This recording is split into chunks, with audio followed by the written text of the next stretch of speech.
அனைவருக்கும் வணக்கம்.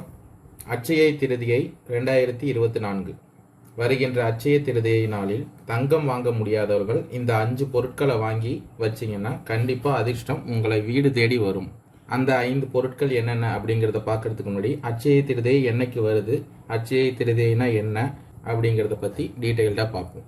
ஒரு வருடத்தின் மிக முக்கியமான மங்களகரமான நாட்களில் ஒன்றாக அட்சய திருதியை நாள் கருதப்படுகிறது. இந்த நாளில் புதிய தொழில் தொடங்கலாம். திருமணம் என எந்த காரியத்தை செய்வதற்கும் நல்ல நேரம் பார்க்க வேண்டிய அவசியம் இல்லை. இந்த நாளில் மகாலட்சுமியையும் வழிபடுவதால் அவர்களின் அருள், அதிர்ஷ்டம், செல்வமும் பெருகும் என்பது நம்பிக்கை. அட்சய திருதியை நாளில் எதை துவங்கினாலும் வாங்கினாலும் அதன் பலன் குறையாமல் பெருகிக் கொண்டே போகும் என்பது நம்பிக்கை. இந்த நாளில் திருமணம் செய்தால் அந்த தம்பதிகளுக்கு மகாலட்சுமியின் பரிபூரண அருள் கிடைக்கும். அவர்களின் வாழ்வில் செல்வம், மகிழ்ச்சியும் நிறைந்திருக்கும் என்பது நம்பிக்கை. இந்த செல்வ செழிப்பை ஏற்படுத்தும் மிக புண்ணியமான மங்களகரமான நாள் என்பதால் இந்த நாளில் தங்கம், வெள்ளி போன்ற விலை உயர்ந்த ஆபரணங்கள், வீடு, சொத்துக்கள், புதிய வாகனம் ஆகியவற்றை வாங்குவதை சிலர் வழக்கமாக வைத்துள்ளனர். ஆனால் இன்றைய பொருளாதார நெருக்கடியான சூழலில் நாளுக்கு நாள் உயர்ந்து வரும் தங்கம் விலை ஆகியவற்றால் அனைவராலும் தங்கம் போன்ற விலை உயர்ந்த பொருட்களை வாங்குவது வாய்ப்பில்லை. தங்கம் வாங்க முடியாதவர்கள் வேறு என்னென்ன பொருட்கள் அட்சய திருதியை நாளில் வாங்கலாம் அப்படிங்கிறத பற்றி தான் இந்த காணொலியில் நம்ம பார்க்க போகிறோம். அதில் நம்ம ஃபஸ்ட்டு பார்க்க போகிறது அரிசின்னு பார்த்துக்கிட்டிங்கன்னா கடவுளுக்கு நிகரான ஒன்றாகும். அதுவே உங்கள் வீட்டில் குறை இல்லாமல் இருக்கணும் அப்படின்னு நினச்சிங்கன்னா அன்றைய தினத்தில் அரிசி வாங்கி வைக்கலாம்.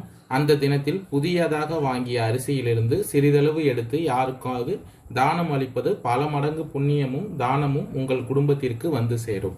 அடுத்து 2வது பார்த்தீங்கன்னா வலம்புரி சங்கு. இந்த அட்சய திருதியை தினத்தன்று தங்கம் வாங்க முடியாதவர்கள் புதியதாக வெள்ளை நிற வலம்புரி சங்கை வாங்கி அதற்கு மஞ்சள், குங்குமம் வைத்து வீட்டின் பூஜை அறையில் வைத்து வழிபடுவதால் லட்சுமி நாராயணன் எனப்படும் திருமால் மற்றும் மகாலட்சுமியின் அருட்கடாட்சம் கிடைக்கும் என்பது ஐதீகம். அடுத்து 3வதா பார்க்கணும்னா மஞ்சள் மற்றும் குங்குமம்.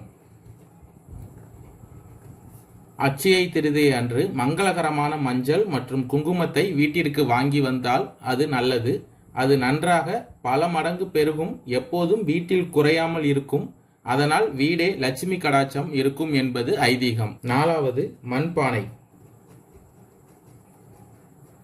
அட்சய திருதியை நாளில் தங்கம், வெள்ளி வாங்க முடியாதவர்கள் மண்ணால் செய்த பானை அல்லது மண்ணால் செய்யப்பட்ட ஏதாவது ஒரு பொருளை வீட்டில் வாங்கி வைத்து வந்தால் மகாலட்சுமி மனம் மகிழ்ந்து அந்த வீட்டில் செல்வத்தையும் மகிழ்ச்சியையும் பல மடங்காக பெருக வைப்பாள் என்பது நம்பிக்கை. இப்ப நம்ம கடைசியா 5வதா பார்க்க போறது ஸ்ரீ யந்திரம். அட்சய திருதியை நாளையில மிகவும் சக்தி வாய்ந்த ஸ்ரீ யந்திரம் அல்லது ஸ்ரீ சக்கரத்தை வீட்டில் பூஜை அறையில் வாங்கி வந்து வைப்பது மிகவும் நல்லது. ஸ்ரீ சக்கரம் அல்லது ஸ்ரீ யந்திரம் வீட்டில் இருந்தால் அந்த வீட்டில் மகாலட்சுமியும் பெருமாளும் மட்டுமல்ல முப்பெரும் தேவியர்களும் விரும்பி வந்து குடியேறுவார்கள்.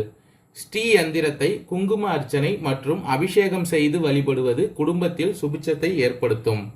எனவே இந்த அட்சய திருதியை இந்த 5 பொருளையும் மறக்காமல் வாங்கி வந்து உங்கள் வீட்டில் வைத்தால் செல்வங்கள் அடுத்த அட்சய திருதிக்குள் சேரும் என்பது ஐதீகம்.